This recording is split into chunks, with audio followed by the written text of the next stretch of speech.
Hey everyone, welcome back to my channel.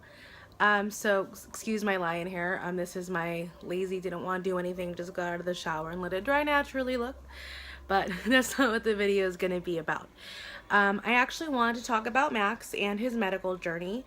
I actually had a lot of support on my Instagram page about Max's NG tube and a lot of questions about it as well. So I figured it would be really good to make a video about it.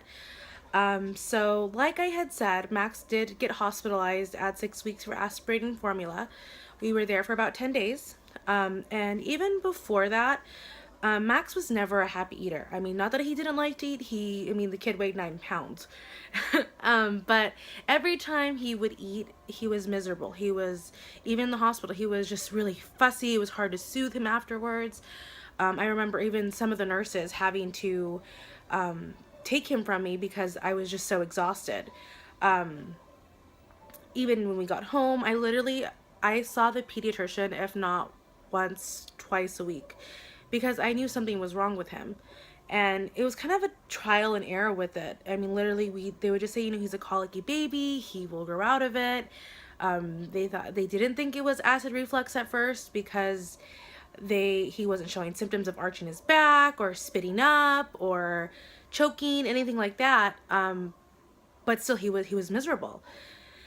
So like I said, I was going every week, just trying to figure out. We were switching formulas. We tried some acid reflux medication just to try it out.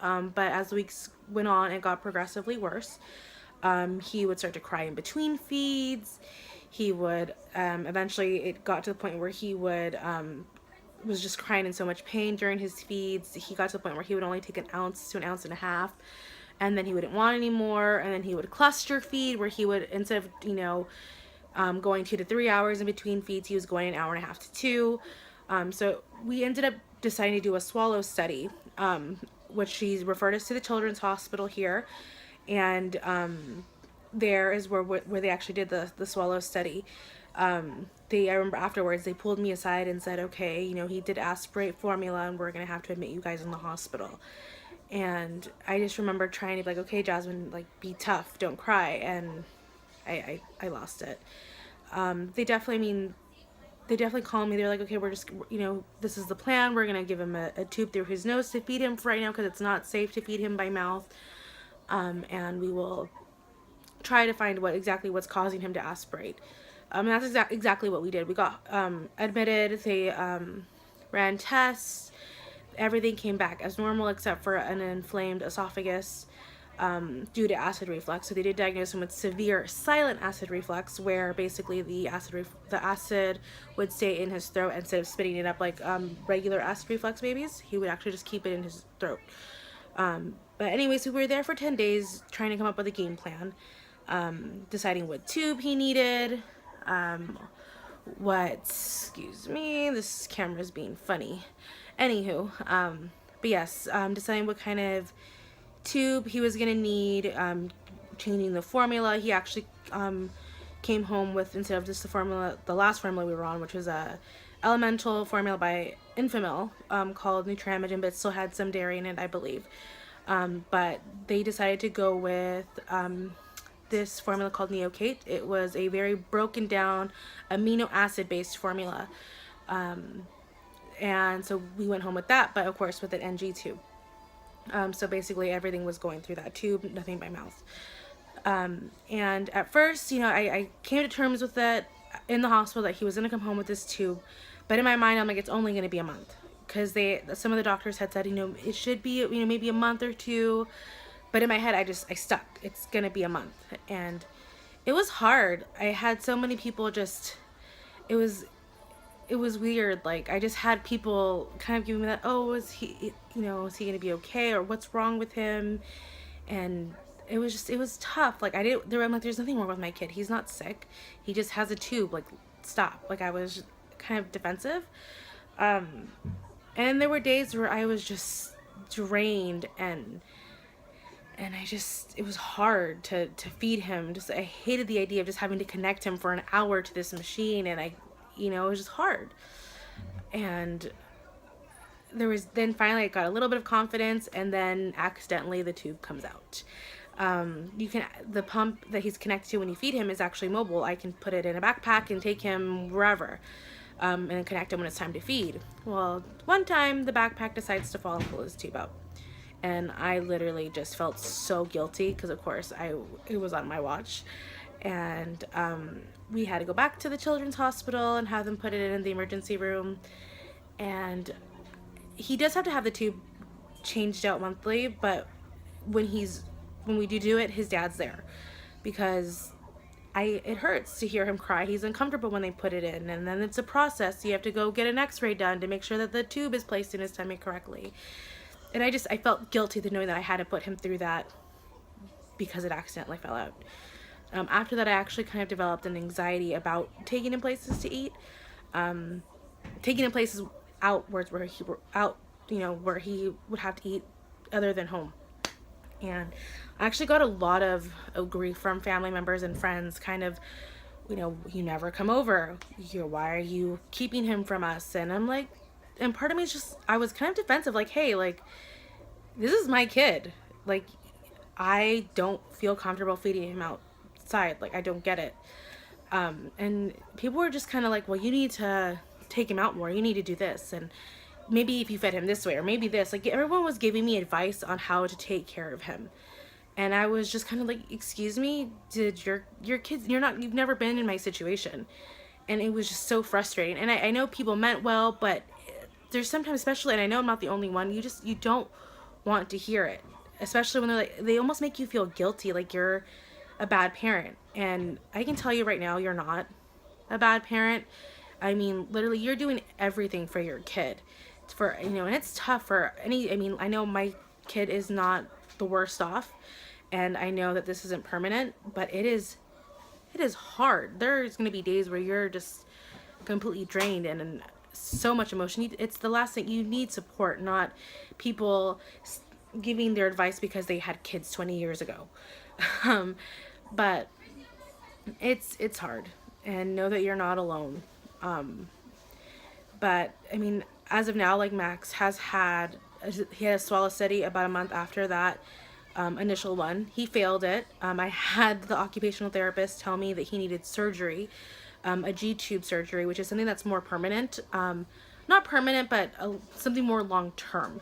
They would do surgery here on his tummy, and they would put a tube there instead of it going through his nose. And I broke down. That's not something that I wanted for him. Now, don't get me wrong. I know that, there's some parents that have it and they have their kids with it and they swear by it because that's their only source of nutrition. But I also heard horror stories about it because I actually joined a couple of groups on Facebook for, moms that have babies with NG tubes, as well as acid reflux group pages. And just hearing some of their stories, it scared me. And especially being the first time mom, it's just scary in general. Whether you're first time or not, no one wants to see their child go through that. But luckily my GI specialist actually went against it and said, he's doing great, he's growing, he's gaining weight perfectly, he's tolerating the NG, let's just wait it out. And we did. We were seeing occupational therapists regularly. We did a fees study back in February, and which basically, that instead of it being a swallow study where they do an x-ray and they watch him swallow, this one they actually put a camera down his nose as he's and watch him as he eats and drinks. He did a little shaky with the thin liquids, but did great with purees, so that gave us the okay to start feeding him by mouth little by little and giving him purees, which he loves. And then we were told to do one more swallow study, and I was terrified. We actually just did it, and I walked down the hallway shaking and nervous because I just knew that the last few times we went down this hallway, I left crying. Or I didn't leave, I got admitted to the hospital. I never felt more nervous than I did that day. And so even the occupational therapist saw me when I walked in. She's like, things are going to be okay. Like, I can see it in your face, you're scared. And I told her exactly what I just said. Every time I walk down this hallway, I get bad news. So I'm scared. And honestly, I loved her. She literally made me feel so safe, even as because I had to feed him during that swallow study. And as she was watching him swallow on the screen, she never let her hand go off of my shoulder. She was there to comfort me, and that was just so awesome. But luckily, thank God, Max passed his swallow study, so he was deemed safe to eat by mouth with thickened formula. So that's such, I mean, literally, we've been doing this for 5 months, about maybe 4.5 months, and it's been a long road. And it doesn't seem like a long road, but and there's some parents who go through it longer. But yeah, and definitely we're not out of the woods yet. He still has the tube, and even though he's safe to eat by mouth, we have to get him to eat the amount he's supposed to have by mouth. And what's crazy is, as we were trying to feed him before, he was kind of really weird about the bottle, and I actually thought he had an aversion of the bottle because he hadn't had it in so long. And I couldn't figure out why, because sometimes he would take a little bit, and then sometimes he would take a lot, and I couldn't figure out what it was. I thought maybe it was different, maybe it was the bottle, so I was buying different bottles here and there. I literally have a collection of different bottles. I mean, literally all the way up to like $15, ones to the cheap ones, and I was trying to find the right fit. But what I noticed yesterday is I brought 2 bottles that he did okay with. One of them was the original one that he had before he got hospitalized, and the other one was one that I had just bought. And so the doctor and the occupational therapist actually liked the one that he's had from the beginning, which is the Playtex Ventair, or not the Ventair, the Playtex Drop-In Nurser. And he did really well with it. And he literally, whatever that was in that bottle, which was the barium that they used to see during the x-ray, they flavored it with something. I'm not sure what it was, but it was like he went to town on it. Like, this kid didn't look like he was afraid of the bottle at all. He wanted to finish what was ever in that bottle.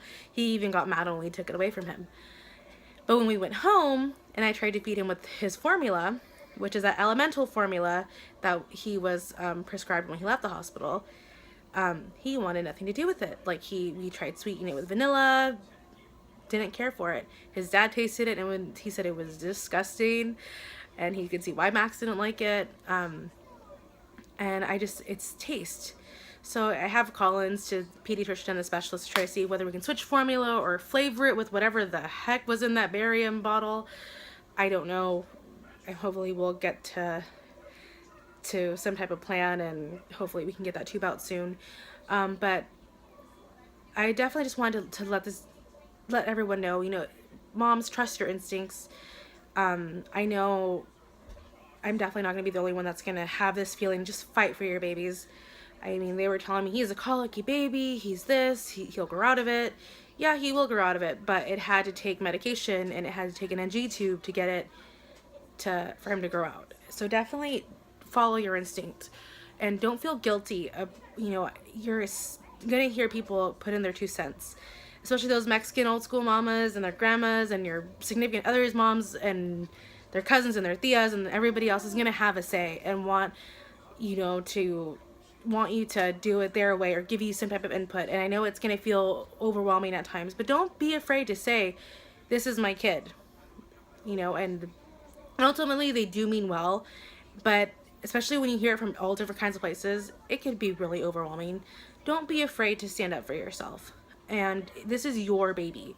And as long as you have its best interest at heart, which you do, you want to do what's best for your baby. So definitely follow your instinct. Follow your doctor's instincts. If you want to, listen to your advice, there's nothing wrong with that either, because there's some things that actually were really helpful that I had gotten from advice from other people. Just don't let them make you feel bad about your situation, or don't let them say, like, well, if you would have done this, or if you would have, why don't you try this? Maybe he'll, gain a little more weight, or maybe he'll want to eat if you do this. It just, if it's not something that they're really aware of, don't feel guilty about it.